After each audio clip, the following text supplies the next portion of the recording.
अगले साल यूपी में विधानसभा चुनाव हैं, लेकिन उससे पहले ही सियासी समीकरण में होने वाली जुगलबंदी कुछ गड़बड़ाने लगी है। जहां मुलायम सिंह यादव के जन्मदिन से ठीक पहले समाजवादी पार्टी और आरएलडी के गठबंधन की खबरें थीं, वहीं अब सियासी गलियारों से खबरें आ रही हैं कि दोनों ही पार्टी गठबंधन के फैसले को कुछ वक्त के लिए टाल भी सकती है। जयंत चौधरी ने 19 नवंबर को समाजवादी पार्टी के साथ गठबंधन करने के सवाल पर कहा था, चाय पी रहे हैं, चीनी घोली है, बहुत जल्दी मिठाई खिलाएंगे। तो फिर ऐसा क्या हुआ कि दोनों ही पार्टी की जुगलबंदी गड़बड़ाने लगी? कयास तो ये भी लगाए जा रहे हैं कि इसके पीछे की वजह पीएम मोदी का मास्टर स्ट्रोक है।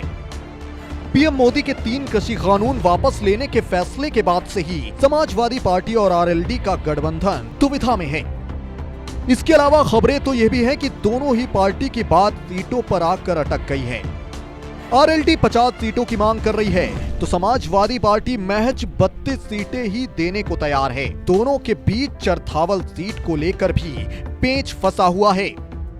एसपी ने सीट से हरेंद्र मलिक को टिकट देने का फैसला किया है, लेकिन जयंत चौधरी इस सीट पर अपनी दावेदारी पेश कर रहे हैं। बता दें कि पश्चिमी यूपी में जयंत चौधरी का अच्छा खासा प्रभाव है। आरएलडी खेमे में इस इलाके के जाट और मुस्लिम दोनों ही बड़े वोट बैंक हैं। लिहाजा इसको लेकर जयंत अपना अगला कदम बहुत सोच समझ कर रखना चाहते हैं। हालांकि दोनों ही पार्टियों ने इन सभी खबरों को नकारते हुए कहा, अखिलेश यादव और जयंत चौधरी लगातार संपर्क में हैं। दोनों के बीच महागठबंधन पर बातचीत हो रही है। इन सब के अलावा चर्चा तो ये भी है कि यूपी चुनाव के मद्देनजर बीजेपी जयंत चौधरी को अपने खेमे में शामिल करने की कवायद में जुटी है।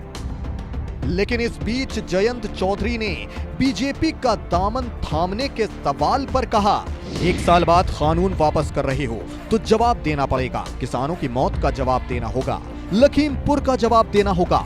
आज ये स्थिति नहीं है कि कानून वापस हो गया तो हम आपकी तारीफ करेंगे, किसानों के साथ खड़े रहेंगे।